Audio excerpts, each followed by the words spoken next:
Everything was going good, but then one day, this was the last line of Amrit's diary. Amrit, a boy full of enthusiasm and curiosity. A boy who was awarded a National Scholar Award. He was seen as one of the rising talents in the city.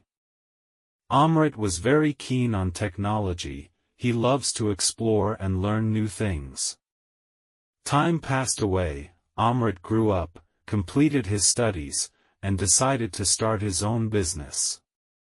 He started it with a cybersecurity agency, and later on with the aim to expand his business, started a software developing company.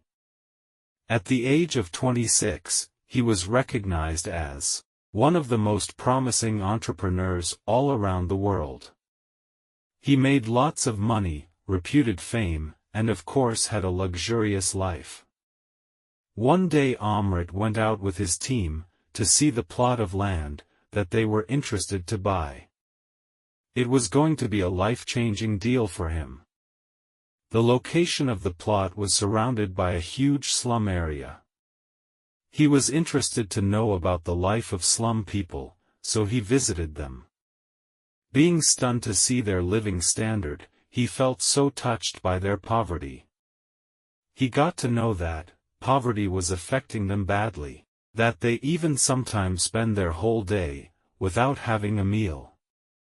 They even don't have enough money for their health treatment. Amrit didn't say a single word at that moment. He kept the deal on hold, and went back to his home. He went to his room, sat in front of a mirror, and he could see a sense of dissatisfaction within himself. The incident made him realize his responsibilities for humanity. He decided to start several non-profit organizations, for the well-being of those people. This made him left his luxurious life, to work for them. He gave employment to them in his organization. Now things were totally different. Amrit, who was willing to expand his business, had now decided to work for humanity, and kept his company, just as a funding source for those non-profit organizations.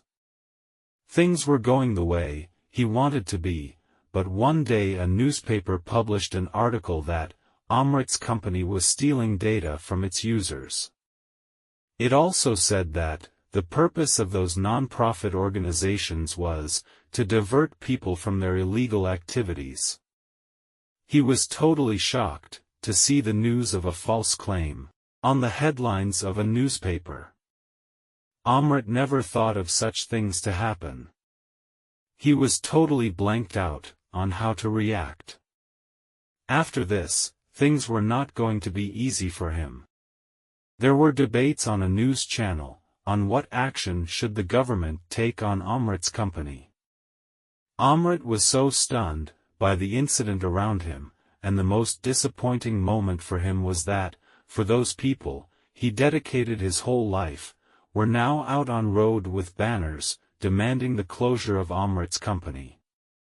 Finally, the government decided to ban Amrit to participate or perform any software or cybersecurity activities. Thus Amrit's company was shut down. The incident affected him badly, that he even did not came out of his room for a week. Neither he met anyone during those times. It was the most challenging period for him. One day, Amrit decided to shut down all the non-profit organizations and had made his mind to settle abroad and start a new life. After a few days, Amrit went out for a walk in the city, and that was when he saw a beautiful hermitage of a saint. The hermitage's beauty attracted Amrit to visit it. He went inside, and met the saint of that hermitage. He praised the saint for perfectly maintaining that beautiful place. The saint replied, "I don't bother about your praising. I made this beautiful place with my heart." After a few minutes of conversation, Amrit asked the saint why that incident happened to him. "I never had any bad intentions. I never tried to cheat them. I trusted those people, and was expecting the same trust from them, but they disappointed me.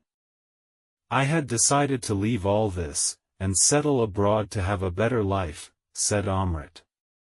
He asked the saint that, why it happened to him only. After listening, the saint smiled and said, before I could answer you, just go, and pluck some fruits from those trees. I am quite hungry. Amrit was not happy to see the saint's response, but still, he went, and plucked some mangoes. When he came back, the saint asked, Are you okay? Amrit replied, Yes, I am. Asked again, Did that tree pinched you? Does it deny to give fruits to you, anything like that?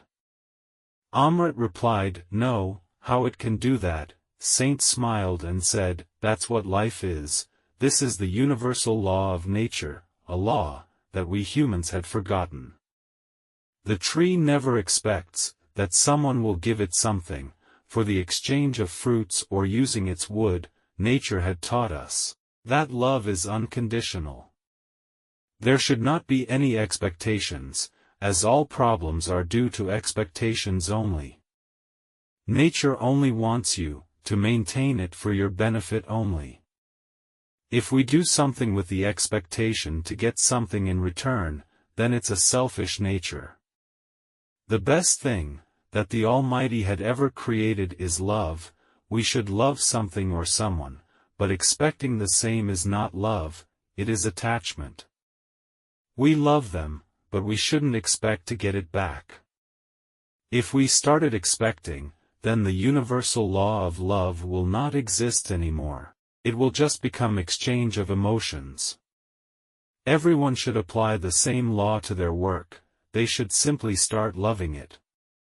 After saying all this, the saint asked, Is there anything you want to ask now? Amrit replied, No, I got my answers, I will stay here only, and will start everything from a new manner. Amrit started a new textile business, that failed. He again started a grocery business, that too failed. He was facing failures every moment, but he didn't lose his dedication, he was determined to work for his dream.